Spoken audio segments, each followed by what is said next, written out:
As you probably saw yesterday, World War III released a trailer revealing some of the things that they've been working on and are expected to be in the game when the game re-releases in the near future. Unfortunately, no date set yet. It's safe to say, though, that the reception to the release was, fair. Apparently, people are now a bit hyped for the game, and they should be. So I went through the entire trailer and analyzed frame by frame some things that you probably didn't even notice, but are going to be in the game, and I'll also talk about my opinions as a current beta tester in the game. It could be a long one, so here's everything you missed in the World War III trailer.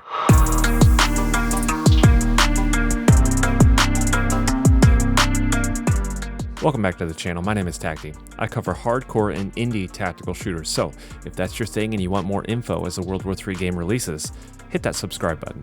We still have no idea when that release is going to be, but this trailer does show some incredible information, so expect more to come out over the next few months. Let's dive into the topic at hand.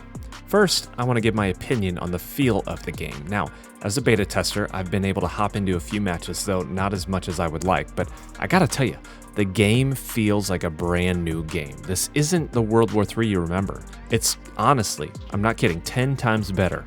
The movements, the animations are just slick, and the weapon customization is as epic as it was before, but a lot more in depth and more focused on balancing this time. The old build just lets you put anything on your weapon, but now, as you'll see in the trailer, there are pros and cons to creating your loadout, and the balancing just feels a whole lot better. It's certainly similar to the Call of Duty approach of the 5 attachments on your rifle. By similar, I mean almost exactly the same, but that's certainly not a complaint here. That system is fantastic. Along with that, you'll see in parts of the video that you unlock certain weapons and certain vehicles through level progression. So I guess that's a little sneak peek into the progression system, though we don't have a whole lot of information on how those levels are earned, whether it's just your character leveling up, whether it's specific guns leveling up. We don't know exactly at this point, but we'll just have to wait and see. Either way, the movement system and the scopes, I cannot say enough about these scopes. Look at them. They're beautiful. I don't know what it is about optics in the game, but when they're pulled off correctly, I just get this tingling feeling in my belly. If a game can pull off optics well, I'm all in, and I love the look of these. And I gotta say, earlier the devs said that they expected a AAA experience from this game, and based off the things I've seen and what I've tested, I think you're gonna get it. I can't express that enough. I know right now the trailer has garnered a ton of hype, and I know there were some concerns regarding Battlefield 2042, but I think after this, I can safely say that the game is going to be just fine. If the servers remain stable on launch day, whenever that is, the game is going to be a hit. But you're here because you want to take a look at the trailer and see everything you missed. So that's what I'm going to give you. High quality examination of every frame in this trailer, along with the help of my intelligent buddy, Dunabar. Thanks for the extra help, my dude. Before we dive into that, though, I have just one very, very small gripe about the trailer, and it kind of makes me say, why? But war is on the horizon. The narrator. Look, this guy has got a great voice. Nothing against him. I'm sure that he does a fantastic job doing what he does. I would totally buy a vacuum from this guy any day, but I was really hoping for a more dark and gritty trailer that would show the game as more of a hardcore shooter and not something that you'd find in like a casino lounge. Other than that, I loved it. Anyways, we're going to break this down into several sections, and I'll put timestamps on each one so you know where to click, because this is going to be a long one. Each detail I've found here has been broken up into a category: weapons and attachments, vehicles, map updates, UI and visuals, and character customization. If you've never known World War III in its elder days, these won't seem new to you, but are cool to understand the game better either way. Obviously, we're going to start with the most exciting aspect: weapons and attachments. There are several different weapons that have been introduced into World War III with the launch of this trailer, and many different attachments as well, and a couple grenades. So let's show those off. Here during the customization scene, there are a couple different things to note. One, this is a Howa, I think that's how you pronounce it, Howa Type 89, which is a Japanese 5.56 assault rifle, and it's looking fresh with its new skins, of course. And also from the screen, you can see some blueprints. So that's an interesting little tidbit. You can see several different combinations of attachments here on the blueprints, and you can also see orange and blue blueprints. So that tips us hat to some sort of rarity situation. So I'm not sure how that's going to play out, but there certainly are blueprints in the game, which I enjoy. I'll talk about that in a little bit. Next, just briefly, we see the K2C1 rifle, a South Korean 5.56 rifle that we don't see much more about in the game. Are you ready for this next one? You're going to have to 1v1 me on Rust when it releases. Can you guess? The M200 intervention. This guy. See the handle down at the bottom? Yeah, that's confirmed. Why don't you go ahead and man up and meet me on the battlefield for some quick scoping action. Dunabar noticed that one. Good eyes, buddy. And if you've always been one to struggle against a heli drone, they've added a brand new shoulder-fired rocket launcher. It looks like the Polish PPZR. As of now, it's the only surface-to-air launcher we've seen. We've only had RPGs available, so that's something new. Also to keep in mind here, according to the original release, they would have 40 plus weapons. Currently, the old build, there are only 26. So it's likely there are going to be an extra 14 added to the game at least. Couple this with their amazing customization, and that's a recipe for success. And before we break down the new attachments, there appears to be 3 new grenades. We've got this grenade, which appears to explode on impact with a tank, so this is likely some sort of anti-armor grenade. We've got a gas grenade going off in the corner here, which isn't in the game right now. I believe it was in the old build. I don't remember for sure, but they had to take it out. So I'm not sure if there's going to be some sort of gas mask to counter this or something like that. Another thing we just don't know. Then we've got another impact grenade that looks kind of like a big sissy being thrown at the window. It looks very similar to the anti-armor grenade, but with less oomph. Alright, let's talk about the new attachments being added. In the first scene, we've got an offset thermal optic, shown several different times throughout the video. Along with this, we can see the ACOG sight, which isn't currently in the old build. So that's a new addition, and we see that quite a bit throughout the trailer. Shortly after that, we see what looks like a hammer scope, but you notice that is called the NC Star Gen 3 with the red dot optic for quick transitions. Later, you can see this 3x scope called the Echo 1, and that's a thermal scope with a red dot attached to the top. So that'll be interesting to see if you can also modify the optic on top of the scopes, or whether you can change the reticles or the colors. There are unlimited options here, because we can also see the green hollow sight here, which I personally enjoy because sometimes my old eyes have difficulty with the contrast of red and other dark colors. You also get a glimpse of some underbarrel attachments as well, the M203 grenade launcher, seen here, and an underbarrel shotgun option in the backpack portion. We didn't see a whole lot of weapon customization, but if you haven't seen it before, you're missing out. In the old build, you've got unlimited options, not just for performance either. Things like alternate stocks, pistol grips, barrel length, handguard, and even something like the upper receiver can be changed. To me, that's just an incredible system. Now, like I touched on before, there are some blueprints in the game that you can unlock that come with several different attachments already. I found this to be a really cool addition to the Call of Duty games, because at least in the game, you can do specific challenges to unlock those blueprints and use attachments that you haven't unlocked yet. Hopefully, that's the same system here, and you'll be able to grind for a blueprint with, let's say, a suppressor easier than having to unlock one after I hit 15 more levels. Something like that. The more routes available to get to the same destination are great for a game.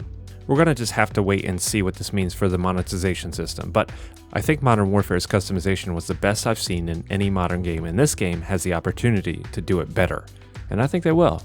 This is a good transition point for vehicles as well, because they too have some blueprints, and also the customization on vehicles is incredible. You can see with the vehicles here that you've got pros and cons, so the attachments are really going to affect your gameplay and how well your vehicles do what they do. There are several new types of vehicles shown off in this trailer. We've got the Chinese ZTZ-99 being called in as a strike in the game.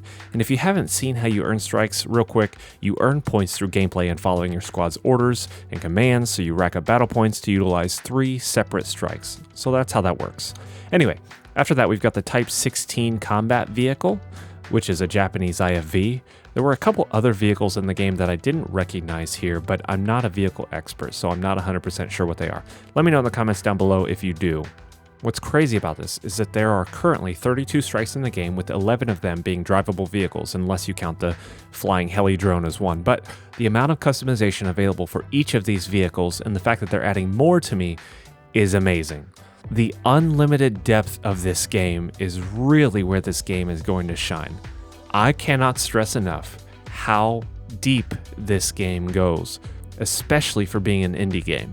This is the type of system that takes a small company and blows it up. It's revolutionizing things. It's setting a standard that other games are going to have to follow. I have a whole different video on why this game is important coming up in the future. So again, stay tuned for that. Subscribe if you haven't yet. All right, let's move on to map changes. The very first thing you probably notice is that graphically the game looks at least 5 times better. They've really done a good job at making the environment much more aesthetically pleasing with some new lighting and, more importantly, contrast added. More color. That's fantastic. I know the game was going for a dreary battlefield look, but adding the color and taking away some of that fog of war, that's a very good thing in my opinion. Just look at Berlin here. Look at the comparison. This looks so much better. In general, the graphical fidelity has been improved, and that's a very, very good thing, especially with how well this looks to be optimized. But they also touch on how the maps have changed, so I wanted to take a look at how they've changed. A few maps have been expanded and points have been moved around. Specifically here on Moscow, we've got some movement through some of the mall area that you can see, and I can't get to this place in the original game, or the game that you can access right now. So the map has been expanded there. Also, there's a sniper's roost up here. That isn't available in the current game. So this map appears to have been modified a decent amount. We can also see full comparisons of 2 maps here. The first is the snow map, Polyarny, where you can see the map has been expanded slightly and the points have changed up a bit. On the green map, Smolensk, the map has been expanded a bit more as well, with moving A1 slightly to the northeast. Overall, these maps seem to have really gone through an overhaul, and most importantly, in my opinion, look much better than before. They've really stepped it up with these. Now let's take a look at the UI quickly and see what we can find. First and most importantly is this little piece of information here. You see those buttons? You're not going to find those bad boys on a mouse and keyboard. Those are console buttons, meaning further credence that the game is being released on consoles as well, though it's basically been confirmed anyway since they've spoken about working on crossplay. I don't know why you'd work on crossplay if you weren't making a console version, but anyway, great news for console players here. You've also got a few elements on the screen that aren't in the old build, things like teammate death symbols, health bar over vehicles, a new kill tag, which is likely customizable as well, and this little symbol here, whatever that is. Hi, Durag. So those may add some more aspects of grinding and customization that will make the game a more personalized experience. They've also overhauled some of the text and attack and defend orders in the game just to be more clear, and in general, this is going to help players be more aware of what's going on in the game. Along with this, we can gather that squads will remain a group of 5, and you can see next to the name what gadget they're carrying. You can also see your friendly's health here, and you can see how many people are in each vehicle, including for the enemy. Personally, I think that aspect should be removed for the enemy, as far as that's intel that you shouldn't know in general, but certainly keep it up for friendlies. But the group of 5 also lets us know that the game won't have 64 players. We will see how many players that can be in one match, and what servers can handle, but if you live in reality, which some people don't anymore, groups of 5 don't fit into 64. Currently, the old build max number is 30 players per match, so I'd love to see this increase, but all of this is up in the air and also depends on the pacing of the game, and 60 may be too much. We'll just have to see. Lastly on this long list, let's move on to some character and loadout customization. Like most things in the game, there are a plethora of customization options. The character customization shows you can customize your face, helmet, glasses, face paint, gloves, vest style, body paint, pants, a special emblem, the flag, this little tag here. Most of this is in the old build, but it's too good not to mention. Primarily now you could change your character's model, as before I think we just had G.I. John. I want to talk about the loadouts and backpacks here as well. Maybe this should have gone in weapons and attachments, but it's too late now because the script is already too long. In the loadouts, we can see a huge overhaul of the visuals, but we see some information to show us the weight, what type of weapons we're carrying, though the big thing here is that we can see you can create 12 custom loadouts. Imagine having 12 different options on the battlefield, but the more the merrier. I want to talk briefly about the backpack as well. It appears you can set up your backpack to hold a primary sight, another secondary sight, an underbarrel attachment of some sort, and a muzzle attachment, as well as another gadget replacement. It's a really cool idea. I'm just not sure how practical it's going to be on the battlefield, but we're just going to have to wait and see. It seems to be a theme here. Hot dog, this has been a long one. I am worn out, to be honest. This took forever. I can almost guarantee that I missed something here, but the TLDR, this game is going to be a whole lot better with a ton of new features that have been added. The biggest selling point of the game, personally, is the amount of customization and depth that these options bring. I think it brings in a whole lot of options for players, and the more options the players have, the better. I feel like another positive is that this system makes it difficult to have a definite meta to the gameplay, so you'll be able to see a ton of different loadouts and vehicle setups while you're playing, and I think that's really going to be an enjoyable aspect for all players. You're not going to see the same weapon over and over and over again. Unfortunately, what I was hoping for is that we'd see a few new maps, but there are a few expected on the way, so keep an eye out for those in the future as well. Alright fellas, that wraps this one up. If you're still here, you are really a true hero.